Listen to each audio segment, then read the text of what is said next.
Friends അങ്ങനെ കുറേ നാളത്തെ ആലോചനകൾക്കൊടുവിൽ ഞാൻ നമ്മുടെ ചാനലിൽ ഡെയിലി ഷോർട്സ് ചെയ്യാൻ തീരുമാനിച്ചിട്ടാണ്. അപ്പോൾ ഞാനിന്നൊരു ഷൂട്ടിന് പോകണതാണ്.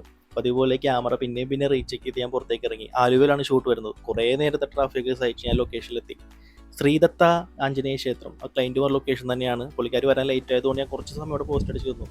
അല്പസമയത്തിനുള്ളിൽ തന്നെ നമ്മൾ ഷൂട്ട് സ്റ്റാർട്ട് ചെയ്ത് ആ അമ്പലത്തിൻ്റെ ബാക്കിൽ തന്നെ ഒരു ഗാർഡൻ പോലത്തെ ഏരിയ ഉണ്ട്. അവിടെ ഒരു ചെറിയ സെറ്റപ്പ്, അത്യാവശ്യം കുഴപ്പമില്ലാത്ത ഫോട്ടോസ് എടുക്കാൻ പറ്റും. അവിടെ നിന്ന് പിന്നെ ആലുവ ശിവക്ഷേത്രത്തിലും പോയി കുറച്ച് ഫോട്ടോസൊക്കെ എടുത്തു. നല്ലൊരു ഷൂട്ടായിരുന്നു. ആ ഷൂട്ട് വൈറ്റപ്പ് ചെയ്ത് ഞാൻ നേരെ പോയത് ലച്ചുവിനെ കാണാൻ വേണ്ടിയിട്ടാണ്. ഹോസ്പിറ്റലിൽ അവിടെ ഡ്യൂട്ടി കഴിഞ്ഞ് ഇറങ്ങുന്ന സമയമായിരുന്നു. അപ്പോൾ അവിടെ നിന്ന് ഞങ്ങൾ നേരെ ചാർക്കോളിൽ പോയി. കുറേ നാൾക്ക് ശേഷം ഞാൻ ചാർക്കോളിൽ പോയി മന്തിയൊക്കെ കഴിച്ചു. ഞങ്ങളുടെ സ്ഥിരം മന്തി സ്പോട്ടായിരുന്നു അത്. ഇതൊക്കെ ഞങ്ങൾ സ്ഥിരമായിട്ട് കഴിച്ചുകൊണ്ടിരുന്ന അവിടെ നിന്നാണ്. കുറേ നാൾക്ക് ശേഷം മന്തിയും കഴിച്ച് യൂൺസ് വാക്ക്വേയിൽ ഒരു ടൈം സ്പെൻഡ് ചെയ്യാൻ നിർത്തി. പക്ഷേ ചൂടും വെയിലും കാരണം ഞങ്ങൾ നടന്ന് മറൈൻ ഡ്രൈവിൻ്റെ അവിടെ എത്തി. അവിടെ നിന്ന് അവിൽ മിൽക്കും ബൂസ്റ്റോലിയും കുടിച്ച് കഴിഞ്ഞപ്പോഴത്തേക്കും ലച്ചുവിന് തിരിച്ച് ഹോസ്റ്റലിൽ കയറേണ്ട ഏകദേശം ടൈമായി. പിന്നെ ലച്ചുവിനെ ഹോസ്റ്റലിൽ ആയിക്കോട്ടെ ഞാൻ തിരിച്ച് വീട്ടിലെത്തി. അങ്ങനെ ഷൂട്ടും കറക്കുമായിട്ട് ഈ ഒരു ദിവസമാണ് കടന്നുപോയി. അപ്പോൾ അടുത്ത ദിവസം കാണുന്നവരെ ബൈ.